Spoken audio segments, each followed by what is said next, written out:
Саламатсыздар, урматтуу телегөрүүчүлөр. Түз эфирде Ачык айкын программасы. Берүүнү мен Исмат Ибрагим алып барам. Бүгүнкү чыгарылышта биз маммологиялык борбордогу маселени талкууга алабыз. Студияда конокто улуттук онкология жана гематология борборунун директорунун орун басары Бакыт Шайымбетов, ошондой эле улуттук онкология борборунун клиникалык иштер боюнча директорунун орун басары Сүйүтбек Дөөлөтбеков. Муну менен катар биздин студияда Бишкек шаарынын тургуну Калича Иманкулова, ошондой эле жарандык активист Улам Досматов. Урматтуу коноктор, чоң рахмат. Элге ошол маммологиялык борбор боюнча кеңири маалымат берүүгө ачык келип отурганыңыздар үчүн сиздерге ыраазычылык билдирем. Эми бул маммологиялык борбордун маселеси 1,5 айдан бери ар кандай ызы чуулар менен коштолуп келатат. Бир жыйынтыкка келе элек. Ошон үчүн тактоо киргизүү максатында сиздерди чакырдык. Бул жерде Каличайым, сиз ошол жанагы онкологиялык оорулар менен ооруп келет экенсиз. Мурун ошол маммологиялык борбордо дарыланып жүргөн экенсиз. Анан ошол жанагы оптимизацияга байланыштуу маммологиялык борбор бөлүм болуп өзгөрдү да. Өзгөргөндөн кийин сиздерге ал жерде дарыланганга кыйын болуп калдыбы? Кыйын болсо кандай маселе жаралды? Анан ошол бөлүм болуп өзгөргөндөн кийин сиз ал жерге барып консультация же болбосо кеңеш алып мурунку жанагы дарыланууну улантканга аракет кылып көрдүңүзбү? Ооба. Эмне өзгөрүптүр? Ооба. Бул мен ушул январь айында плановый проверкам бар болчу. Өзүм ден соолугума ошол мага белгиленген убакта барып проверка өтүп турчумун. Ошого барсам эле маммологический центр жабылып калды. Биякта көрбөй атат, бияк гематология болуп калыптыр деп мени клиникасынын астында биринчи этажга киргизишкен жок. Анан кийин үстүнө чыгып, ошол маммологический центрдин үстүндө мени оперировать эткен врач бар. Ошол врачка кайрылдым, ушундай болуп калыптыр деп ошентип да ушинтип бизди жаап коюшту. Жаап эми тияктагылар жок. Азыр барып поликлиникага көрүнөсүз. Өзүнө ошол жактан өтөсүз. Ошол жактан анализ бересиз, анан ошолордун баарын алып анан келиңиз деди. Мен УЗИге барсам, УЗИге мага 12 күнгө очередке жазды. Мурун маммологический центрдин өзүндө УЗИге көргөндө, ошол эле мен барган врачым эле өзү эле жетелеп кирип эле УЗИге көргөзүп, мага результатты ошол эле замат колума берип койчу. Ал бекер дагы болчу. Анан кийин мен барып 12 күндөн кийин барып УЗИге түштүм. УЗИге түшкөндө мага 234 сом төлөйсүң, эмчегиң кесилген жердин операциянын немесин көрүш үчүн деп 234 сомду кассага жибербестен туруп эле мени ошол жерден УЗИ кабинетиндеги врач столго коюп кой деди. Мен столго коюп койдум. Ошентип анализ бердим. Анализ баарын берип бүтүп, анан кийин кайра өзүмдүн врачыма келдим. Өзүмдүн врачыма келсем, көрүп, баягыдай кылып көрүп, ошентип мени кетирди. Эми ал жыйынтык эмне дебейсизби? Бул мен шаарда турам. Мен үчүн ал 12 күн күтүп, ошол УЗИге түшүш же бир нече күн күтүп УЗИге түшүш мен үчүн проблема деле жаратпайт. Айылдан келген, Оштон, Жалал Абадтан, Нарындан келген элдер бар, аялдар бар. Түшүнүктүү эже, сөзүңүздү бөлдүм. Демек, кезек күткөндөр көбөйдү, көбөйдү. Убагында дарылана албай калдык деп атасыз да, Ооба. Бул жерде Сүйүтбек мырза, жана кефирге чейин сүйлөштүк. Биз ошол онкологиялык ооруларга чалдыккан жарандарыбызга шарт түзүү максатында бөлүмгө айлантык деп айттыңыз да. Анан кандай жооп бересиз? Бул эже ошол жерде мурун борбордо дарыланган эже экен да? 2006 жылы ошол учурдун талабы менен бул маммологиялык борбор түзүлгөндө, андан бери мынакей бир топ жыл өттү. 15 жыл өттү. Анан азыркы кезде ушул учурда баягы ар бир мекеме өзүнүн шартына жараша, өзүнө баягы ооруларга, бейтаптарга максималдуу түрдө жардам бериш үчүн ошол кээ бир реорганизацияларды жүргүзүшөт. Ошондой эле, ошол сыңар эле биз дагы ошол маммологиялык борборду маммологиялык бөлүмгө айландырууга өттүк да. Себеби дегенде бул жерде ошол маммологиялык борбор аткарып аткан кызматтын бардыгы эле азыр ошол бөлүмдө аткарылып жатат. Анын үстүнө бул жерде маммологиялык борбордо кезекке көпкө туруп калышып, оорулардан ошондой баягы жалоптор түшө баштады бизге. Биз азыр поликлиникада ооруларды регистратурадан өтүшөт, алар регистрациядан өтүшөт. Анын үстүнө бизде санариптке өткөнбүз. Санарипт боюнча ошол жерден өтүп, амбулаторный карта түзүлүп, поликлиникада азыр бизде 4 врач, 4 дарыгер кабыл алып атышат. Кезек мурдагыдай болбой калды. Азыраак кезек бар, бирок бул жерде 4 врач бир эле убакта кабыл алганга мүмкүнчүлүк түзүлдү. Түшүнүктүү. Бул сизге да кайтабыз бул суроолор менен. Анан Улам мырза, сиз 1,5 айдан бери ошол энелердин жанагы онкологиялык дартка чалдыккан энелердин укуктарын коргойлу, алардын өмүрүн сактап калалы деп чуркап жүрбөйсүзбү? Бул жерде Сүйтбек мырза айтты, ошол бөлүмгө айланса дагы мурунку функциясында иштеп атат депчи. Анда маселе каякта? Биринчи ассаламу алейкум баарыңарга. Ушул агама бир вопрос берет элем. Реорганизация болуп атабы же оптимизация болуп атабы? Биринчиден. Анан берден бул эки башка нерсе экенин билесиз да, реорганизация менен оптимизация. Анан кийин мынакей берде апабыз 80ге чыгып калган апабыз өзүнүн оозунан айтып аткандан кийин анан менин көзүмчө эле 30тан 40тан аял зат ошол жерде туруп атканын көрүп аткандан кийин кезекте. Конечно. Анан ошонун баарын көрүп аткандан кийин бул байкелердин сөзүнө ишенебизби же өзүбүздүн көрүп аткан көзүбүзгө ишенебизби деген биринчи жагдай турат. Анан кийин албетте аял затты коргош керекпиз да. Биз коргобосок ким коргойт? Ошонун алкагында ушундай иш-чаралар жүрүп атат. Бул вопрос реорганизация, оптимизация деген бул вообще оптимизация медицинский учрежденияга попадать этпеш керек эле да.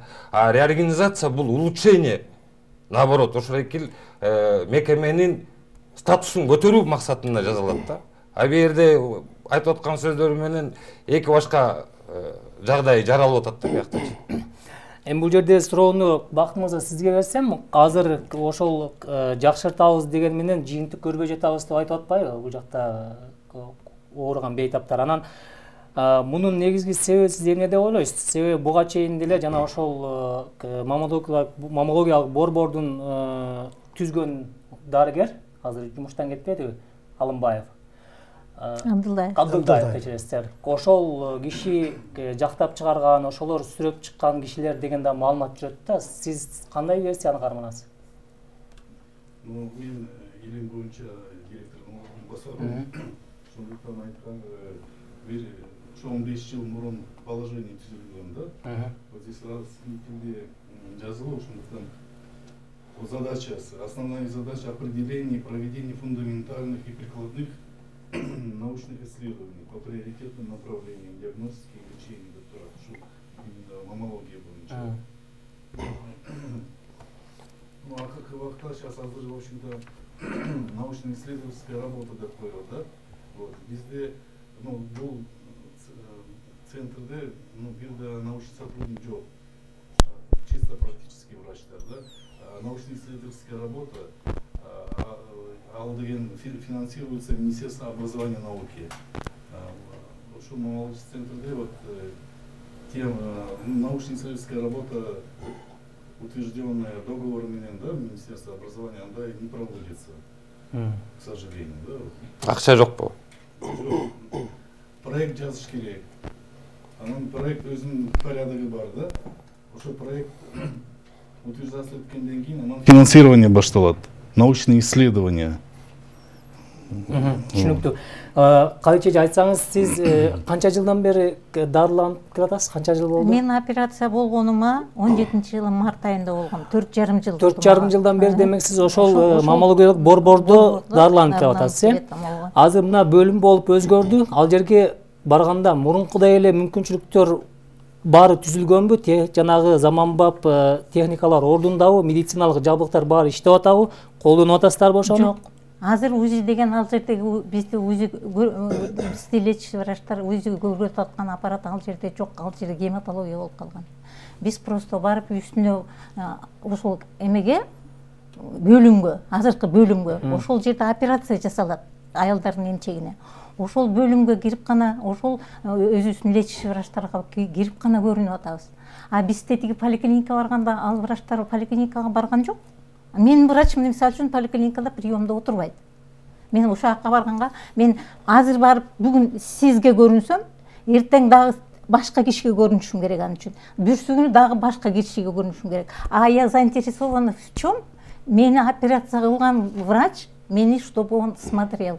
Ошол киши менин өлгөнгө чейин, чтобы она вела меня. Менин максатым ошондо, потому что менин жашоом, менин ден соолугум ошол мени операция кылган врачтын колунда. А мен бүгүн барып тиги Сидоровко көрүнүп, эртең барып Петровко көрүнүп, бүрсү күнү барып дагы бирөөнө көрүнсөм, менин ден соолугум эмне болот? Это онкологическое заболевание. Это не грипп. Түшүнүктүү, бул жерде эже айтып атат, шарт түзгөндүн ордуна ошол мурунку ишкананы чаржайыт жайгаштырып койду. Ар тарапка бөлүп койду. Бирине жетсек, бирине бара албай калып жатабыз. Бирин күтсөк, бирине жетпей жатабыз деп атпайбы? Кандай болуп калды анда бул жагы? Бул жерде айта турган нерсе чаржайт деген туура эмес болуп калат. Себеби дегенде тескерисинче. Эже айтып атат, шарт түзүлүп. Мына мисалы үчүн мен жана айтпадымбы? Ошол маммологиялык борбордо кезекке турушуп көпкө чейин. Анан ошондон оорулар өздөрү жалып жазышып, ошондон чыккан маселе болгон башында. Поликлиникада болсо 4 врач отурат деп атпаймынбы? Бул жерде сиздин айтып атканыңыз, мен ошол бир врач караш керек мен деп. Ар бир врачтын өзүнүн функциясы бар. Функциональный обязанность деп коет, туурабы? Мисалы үчүн операция жасаган врач ал стационарда иштейт, бөлүмдө иштейт. Ал ошол жерде жаткан ооруларды караш керек биринчи кезекте. Операция жасаш керек. Ал эми поликлиникада отурган врачтардын милдети ошол келип аткан ооруларды карточка аркылуу регистратордон өткөндөн кийин кабыл алып, ошолордун керектүү анализдерин жазып, бул жерде бир жагынан да ыңгайлуу шарт түзүлүп атканы, лаборатория бизде поликлиникада жайгашкан. Оорулуу ошол жерден дарыгерге кирип чыккандан кийин лабораторияга кирип анализдерин тапшырат. УЗИ, мисалы үчүн бизде азыр поликлиникада мына бир эле убакта 3 УЗИ иштеп атат. 3 УЗИ иштеп атат. Анча-мынча кезек бар, аны биз тана албайбыз. Анан ошол 3 УЗИде 6 врач кезек менен карап атышат. Алардын дагы могу УЗИде иштегенде өздөрүнүн баягы нормативи бар. Ошол нормативге карата алар эртеден кечке бир эле врач караганга болбойт. Ошон үчүн ошол нормативге жараша бир врач келип өзүнүн убактысында карайт, экинчи врач келип аны алмаштырат. Ошондо ошол 3 УЗИ кабинетте 6 врач бир күндө иштеп атат. Анан экинчиден, эгерде сиз айткандай ошол өзүңүздүн врачыңыз көрүш керек болсо, ага эч кандай тоскоолдук жок. Мисалы үчүн поликлиникада врач, дарыгер көрүп, өзүнүн анализдерин жазып, бардыгын жазгандан кийин кошумча консультация керек болсо, өзүнүн врачына барып көрүнсө болот. Бул жерде кое туруңуз эже, ар бирине сөз беришибиз керек. Бул жерде мына Сүйтбек агай айтып атат, шарт түзүлгөн бар ордунда. Сиз айтып атасыз, мен мүмкүнчүлүктү ала албайм деп. Куланыңызда бул жерде эки жактын пикирин уктуңуз, калыс оюңузду айтсаңыз. Калыс бизди эл да көрүп турат, дарыгерлер да көрүп турат, ошондой эле бейтаптар да көрүп турат. Калыс пикириңизди айтыңыз. Калыс пикирим бул жерде негизи кыскача айта турган болсок, бул эки агамды биринчи жолу көрүп атам, бирок айтып аткан сөздөрү аябагында күлкүлүү болуп атат. Биринчиден, мен медик эмес адам түшүнүп атам да, что бул эки агабыз подготовленный именно жактоо позициясында келди. Бул түшүнүктүү нерсе да. Байке, сизге бир вопрос берет элем. Мына 4 врач көрүп атат деп атасыз. Негизи бу жерде мынакей 6 маммолог бар болчу. Биринчи ушул эки директор Алымбаев, Абдылдаев, Дамир профессор экен, туурабы? Андан кийинки заведующий болчу экен жана Булыклянов деген, аны болсо по собственному желанию кетти деп атат да. А буну болсо үстүн-күсүн болсо уволить этип атасыз. Андан кийинки 4 врач карап атат да, туурабы? Азыр маммологдор. Булардан башка сер ошолордун ордуна кое турган профессионалдар барбы бизде? Бизде ошондой профессор, мен бул адамды да тааныбайм, бул ошо окуган адамды тааныбайм. Бирок ушундай адамдарды эмнеге жумуштан алып атасыңар? Это биринчи вопрос. Андан кийин бул жерден сиз айтып атасыз, очередь УЗИ. УЗИнин процессин билебиз да. УЗИ деген кандай кылынып атат? Ошол эки эле онкологиянын ичинде эки жерде частный УЗИ эмелер, тиги кабинеттер ачылды деп атат. Эл айтса калп айтпайт да, билесиз да. Буга кандай жооп бересиз? Эки Кыскараак куламызга кыскараак жооп бериңиз. частный, и то 500 сомдон ар бир органын тартышат. Частный УЗИге барыш барбаш бул бейтаптын өзүнүн ыктыяры менен. Түшүнүктүү. Анда государстводан зачем анда сизге сиз сүйлөгөндө кошулбай туруп сөз бериңиз уламызда. Сөз бериңиз, Сиз сүйлөп алыңыз. мындай эмоцияга берилип айтып атасыз да. Жок, мен эми эмоциональный адам. Биздин бардыгыбыздын тең тилегибиз, оюбуз бир. Туурабы? Жото көрүнбөйт. Орууларга шарт сөздү бөлбөй турсаңыз. Оруулар өзүнүн ошол деңгээлде, жогорку деңгээлде медициналык жардамды алсын деген бардыгыбыздын тилегибиз ошол. Биз ага тоскоолдук кылып аткан жерибиз жок. Ал эми могу врачтар жөнүндө айтат турган болсок, мына бир врачты айтып атасыз, ал өзүнүн каалоосу менен ден соолугуна байланыштуу өзү арыз жазып жумуштан чыкты. Үстүнө коркуттуулар болуп атса, конечно. Эч ким аны коркуткан жок, өзүнөн барып сурасаңыз болот. Эми өзү Ал өз ыктыяры менен жазып атса, биз аны кармап кала албайбыз. Аудиторияны сыйлайлы. Эми бул жерде ошол маммологиялык борбор боюнча дагы буга чейин маалыматтар чыгып кетти. Ошол иштеген борбор буга чейин 15 жылдан бери өз функциясын аткарган эмес, жеке клиникага айланып калган деген маалыматтар да бар да. Бул жерде Бакыт мырза, бул канчалык чын маалымат? Анан чындап эле ошол онкологиялык борборго ал жерден түшкөн жанагы пайда которулган эмеспи? Но мен здесь вот научные исследования боюнча айтып берейин да. Действительно, когда түзүлгөндө темалар болуп атты да. Но уже в последнее время уже мен азыр айтып келгендей в данный момент жок болчу да темалары выполнение научных исследований. Демек илимий борбор деген функциясын аткарбай калган, Да. Ошол. Акыркы убактары. Ошон үчүн эле жабылдыбы? Жок, андан башка там көп же. Айтып берсеңиз, ошо себептерин айтып берсеңиз, жок дегенде бир 5-6 сөз. Анын үстүнө дагы мен кошумчалап кетейин. Ал жерде дагы ошол эмесине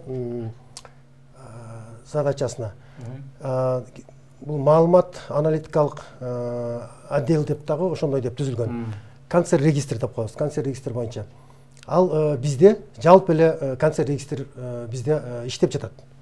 Ошол функцияны, ошол кызматты жалпы канцер регистр кызматы бизде аткарып атат, ошону аткарат.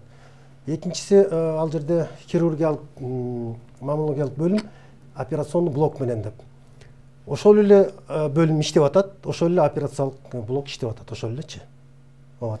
Анан бул жерде дагы кошумча айта турган нерсе, сиздер мына айтып атпайсызбы? Бул өзүнүн функциясын аткарбай калдыбы депчи. Бул жерде мына башынан баштап келатканда ошол мурдакы учурдун талабы менен коюлган ошол талаптар менен иштеп келди. Болот.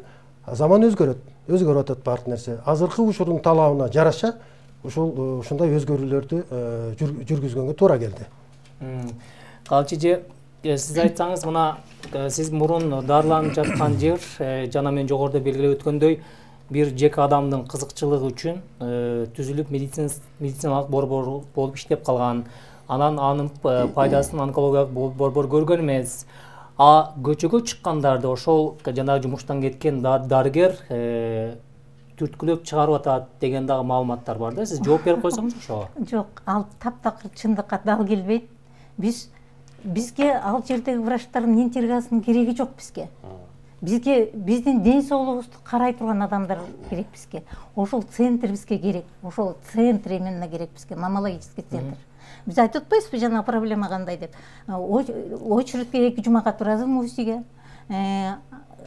Андан кийин жанагынтип поликлиникага карап дагы очередке турасың, эртең менен барсаң түшкө чейин врачың келе элек сеники дейт. Маммологдор көрүш керек анткени УЗИде. Жана УЗИде жалгыз эле маммологдор отурбайт. А жерде башка ашказанды көргөндөр, тийини көргөндөр, муну көргөндөр бирөө баары отурат. А бизге именно маммологдор көрүш керек бизди. Ошо маммологдорду баланча саатка коюшат. Ошол врач ошол баланча саатта келет, 11-деби, 1-деби, 2-деби ушундай келет. Биз ошол 2 жума күтүп туруп, дагы еще поликлиникага барып күтүп отурабыз дагы 3-4 саат ошол менен.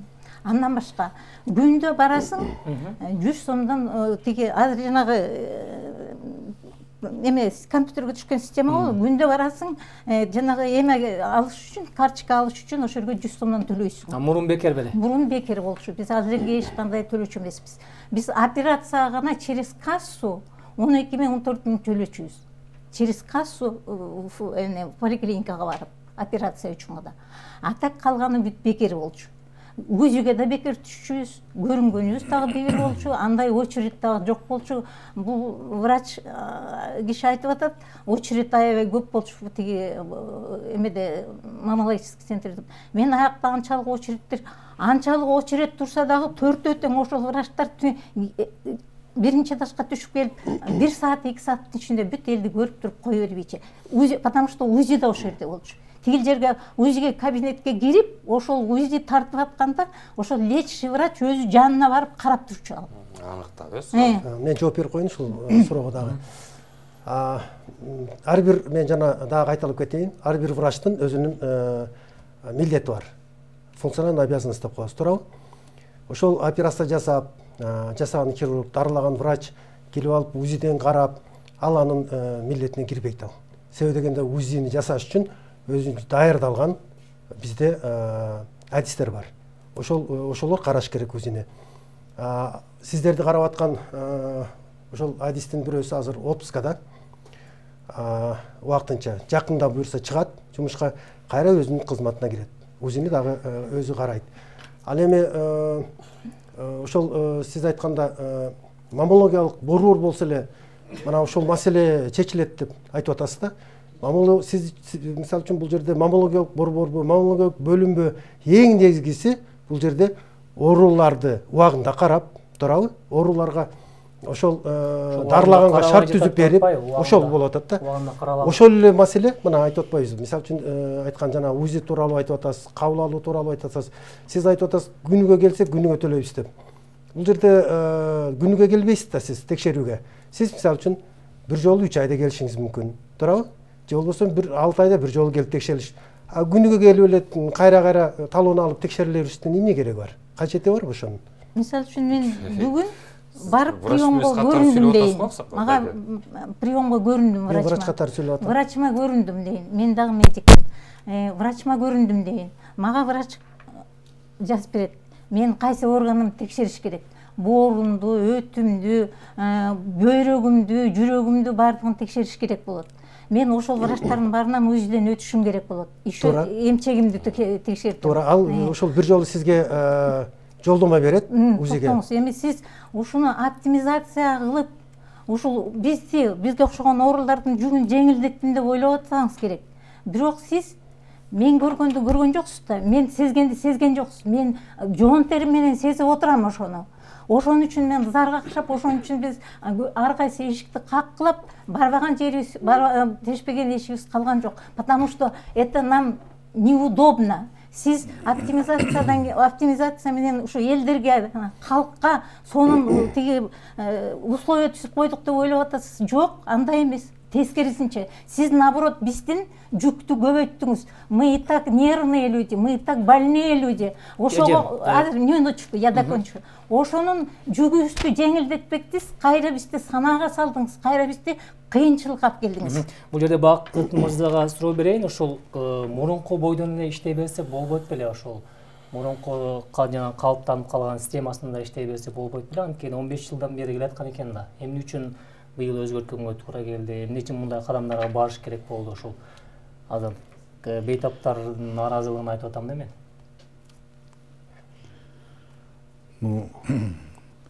Мурун до образования вот центра алар как отделение эле иштеп аткан да.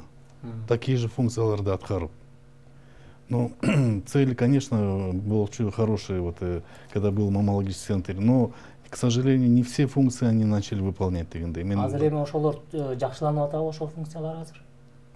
Ошол функциялар азыр, мурун иштебеген функциялар азыр жакшыланып атабы? Бөлүм болгондо. Жок, мурда маммологиялык как мен айтып атпайбынбы? Научные исследования. Жок, научные исследования болуп атты да, вот. Мен айткан, когда вот только образовался центр, когда азыр болсо последние несколько лет вообще наука как бы я имею в виду именно выполнение научно-исследовательской работы, да, вот по договору с Министерством образования и науки, который финансирует именно проведение научных исследований, а это не проводилось. Демек азыр бөлүм болуп иштеп баштады, демек эми ишке ашабы ошол. Жок, там бир да научный сотрудник жок для того, чтобы выполнять, а бирок положениеда жазылып турат ушунун бардыгы. Эми ошол жанагы илимий кызматкерлерди сиздер бөлүмдө иштетесиздерби же такыр жабылабы? Жок, өлтөп салса кантип иштетет? Жок, научный сотрудниктер бар да, башка бөлүмдөрдө. Надо было здесь тоже тему научно-исследовательской работаны утвердить, анан ошону исследование өткөрүш керек да. Анда маселе каяк кылабыз? Можно вопрос задать? Кечиресиз, сөз кезеги менен берелик.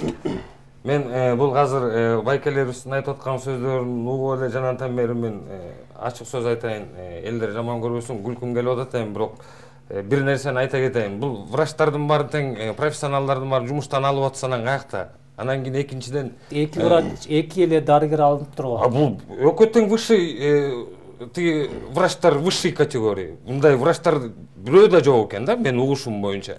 Анан бул жерден финансирование деп атпайбы? Негизи ал финансирование боюнча, научно-исследовательский деятельность боюнча эми оорулардын эмне күнөөсү бар? Ал силердин биринчиден ал силердин мойнуңарга жүктөлгөн тиги важипа да, маселе силердики да. Аны силер чечиш керексиңер. Бу жерден бейтаптар силерден андан страдать этпеш керек эле. Бу жерден жанагы маммологический центрдин жабылышы болуп атат да. Реорганизация деп атпайбы? Анын оптимизация деп. Просто бу жерден мындай болуп атат. Эки директор. Тигилдагы директор, анан жана Султангазиева директор, Абдылдаев директор экөө тең. Бир учрежденияда эки директор болбоштун жолунда эле гана кылынды мунун баары теңчи. Просто бир эле жерде бир директор, бир республикада бир президент, бир областта бир начальник, бир аким, бир районда бир аким. Ошондой процесс кетип атат бу жердечи. Коротко, ясно говоря. Бул жерде мына Сүйтбек мырза жанагы кызмат орундарды кыскартуу максатында жасалды деп атпайбы? Анын эгер ошондой болсо, биз жанагы бейтаптардын ден соолугун кандай кылабыз анда? Кызмат ордун кыскартуу максатында деп айткан жокмун мен биринчиден. Жок, бул сиз айткан жоксуз, бул бала айтты. Себеби дегенде бул жерде кызмат ордун кыскартуу жөнүндө эч кандай сөз жок, маселе жок ал жөнүндө. Бул жерде ошол биздин көз карашыбыз менен, ошол жерде иштеп аткан кызматкерлердин көз карашы менен кандай шартты түзгөндө ооруларга жакшы болот. Мисалы үчүн, мына сиз азыр бир эки кишинин эле мнениясын угуп атасыздар, туурабы? Башка оорулар деле бар да, алар деле мурдатан ошол мына башка оорулар бул жерде 2000 кол турат, башка ооруларда. Жерде дагы 3000 оорул болуп берилди. Сиз сүйлөгөндө кошулган жок, мен сизге эч кандай тоскоол болбой аттым, туурабы? Мен дагы сиз дагы мен сүйлөп атканда тоскоол болбошуңузду мен суранам. Анан бул жерде мына ошол жерден биздин шартта ошол жерде караш керек да. Канча кезекте турат оорулуу, мисалы үчүн. Канча кезекте? Канча кезекте, канча киши турат. Ошол жерден караш керек. Анан мындай тууралуу эле ал жерде кезек болуп атат, кабыл албай атышат. Анан мындай болуп атат деп эле. Азыр биз күнүгө ушунун үстүндө иштеп атабыз азыр. Ушул кезек болбосун, аппараттар иштесин, дагы керек болсо дагы аппараттарды алалы деп.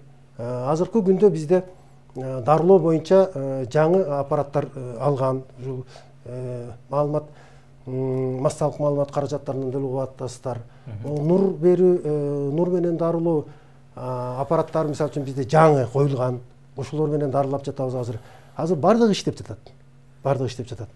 Бирөө бузулуп калса бирөө иштейт деп, мисалы үчүн линейный ускоритель деп коебуз, ошону экөөнү алганбыз. Кандайдыр бир себеп менен бирөө убактынча токтолуп калса, же профилактический осмотр болуп калса, экинчи аппарат тынымсыз иштей берет. Ооруларды тынымсыз дарылай берет. Ошо андан башка дагы гинекологиялык оорулар дарылаганга аппараттар, алар да тынымсыз иштеп жатат азыр. Азыр ошол оорулардын жакшылап дарыланышына шарт түзүү үчүн бардык эле аракеттер жумшалып атат деп айтам. Түшүнүктүү. Бул жерде мына Бакыт мырза эки тараптын, анан үчүнчү тараптын да пикирлерин угуп атасыз да. Анан башка факторларды айткандар дагы бар, башка себептерин айтканда. Бул маселеге сиз ошол онкологиялык борбордун директорунун орун басары катары кандай баа бересиз? Буга негизги себеп эмне болушу мүмкүн? Сиздин баамыңызда бул маселенин жаралышына, энелердин көчөгө чыгышына, онкологиялык борбор менен бейтаптардын ортосунда мындай чырдын чыгышына башкы фактор эмне деп ойлойсуз?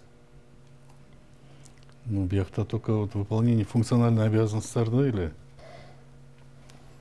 Ошондон келип чыгып атабы?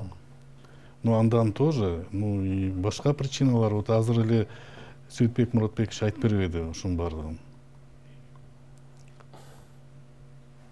Бул жерде ошол бөлүм, борбордун бөлүмгө айланганы кимдин пайдасына болушу мүмкүн? Директордун да. Онкологиялык борбордун директору? Конечно. Бир эле айтып атпайм мен сөздүн кыскасы. Бир эле хозяин болгусу келип атат да, бир хозяйка болсун. Ана еще кошумча иретти айтып кетейин.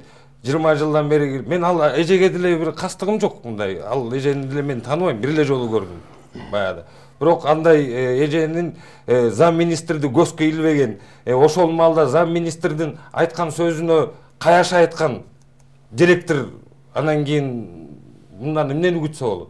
Ал жерден полноценный хозяйка болгусу келип атат. Анан кийин кошумча иретти айтып кетейин. Мынакей, мисалы үчүн 5000 кол топтоо именно онкологиялык ооруга чалдыккан аял заттан кан чоготот элек биз. Анан кийин кошумча иретинде ар бирөөнүн бирден балдары болушу мүмкүн, бирден жолдошу болушу мүмкүн. Канча деген үй бүлөгө ушул залакат алып келип атат. Мына биз жөндөн жөн муну марын көтөрүп алып, ар кайсытыгы эшиктерди президенттин эшигин тепкилей элебиз да. Это бир. Анан азыр кошумча айта кетейин байке. Анан берден жанагы вопроско жооп бере албады. Реорганизация для чего производится? Жок, четкий ясный ответи жок. Кайра кайталай бериш эмне керек бар? Кайра кайталап бир эле вопросту берип атасыз. Могу 5000 кол тууралуу. Айтыңызчы, ушул маммологиялык оорулар учетто канча киши турат азыр? Аны сиз билиш керексиз. Мен колумдагы чогултулган эме менен анан кошумча өзүңүздүн эле вопросуңузга сизге вопрос берейин.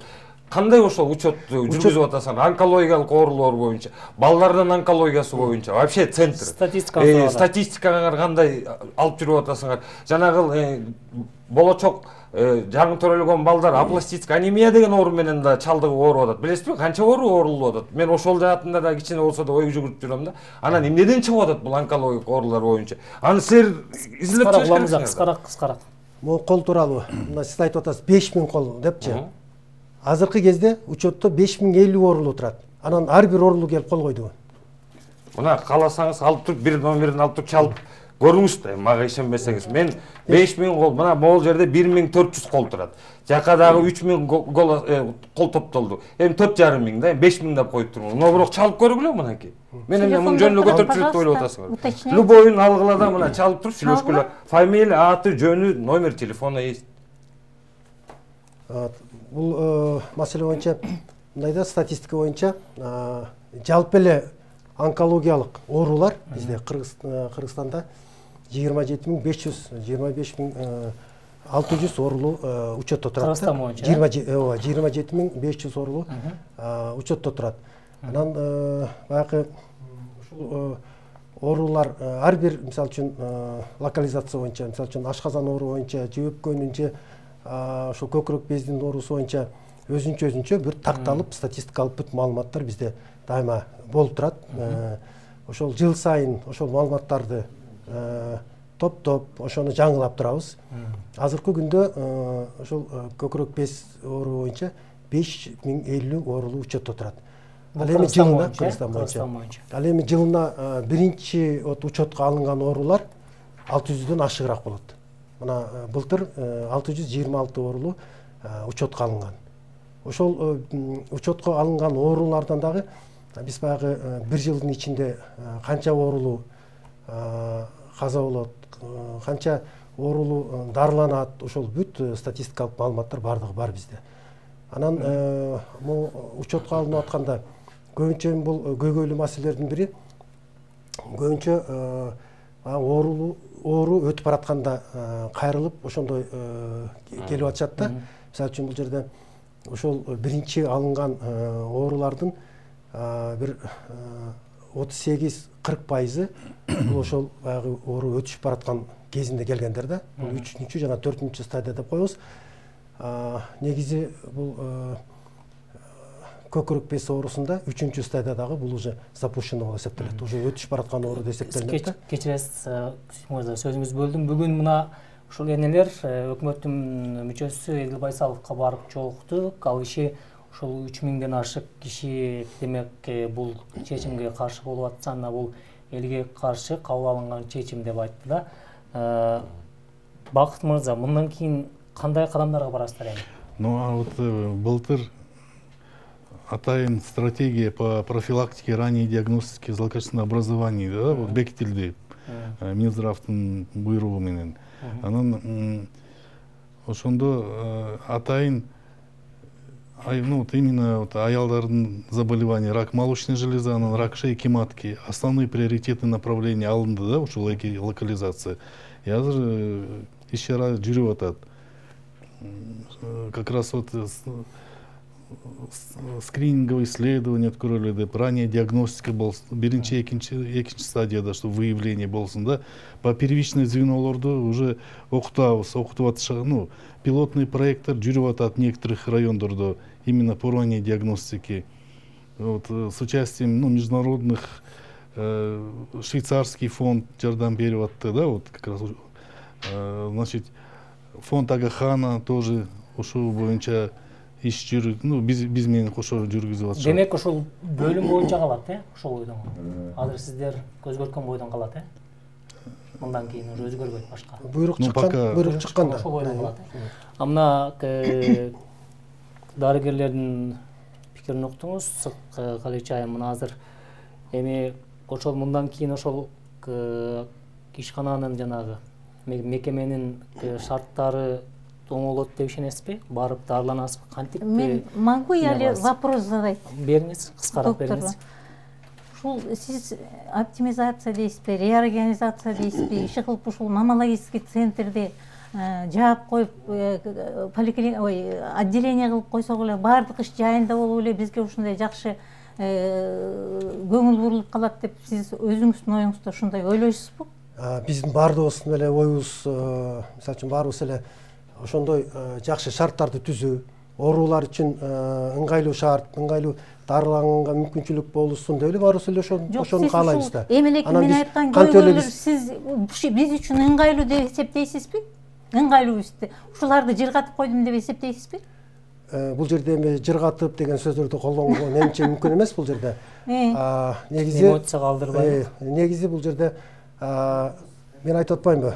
Мына поликлиникада ошол кабыл алуу, УЗИ ошол поликлиникада жасап аткандары бул эмне туура эмес багыт деп ойлойсузбу? Мен айтып атпаймынбы көйгөйдү. Мен айттым го сизге кандай көйгөйгө туш келип атканыңызды.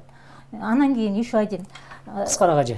Ал нельзя ли было могу отделениеге айлантпай эле медцентрде, маммологический центрде калтырып туруп эле можно было же, если у вас жанагындай не соответствует силердин немеңерге не соответствует болсо Абылдаевди же башкасын которгонго болот белеби? Маммологический центр болуп турган убагында кечиресиз, убактыбыз бүтүп калды. Бул суроолорго программанын жүрүшүндө жооп болду деп ойлойм. Урматтуу телекөрүүчүлөр, сиздер Түз эфирде ачык айкын программасын көрдүңүздөр. Бүгүн биз маммологиялык борбордогу маселени талкууга алдык. Бизде конокто улуттук онкология жана гематология борборунун директорунун орун басары Бакыт Шайымбетов, ошондой эле улуттук онкология борборунун клиникалык иштер боюнча директорунун орун басары Сүйүтбек Дөөлөтбеков, Бишкек шаарынын тургуну Калич Аманкулова, жарандык активист Улам Досматов болду. Берүүнү мен Исмат Ибрагим алып бардым. Саламатта туруңуздар.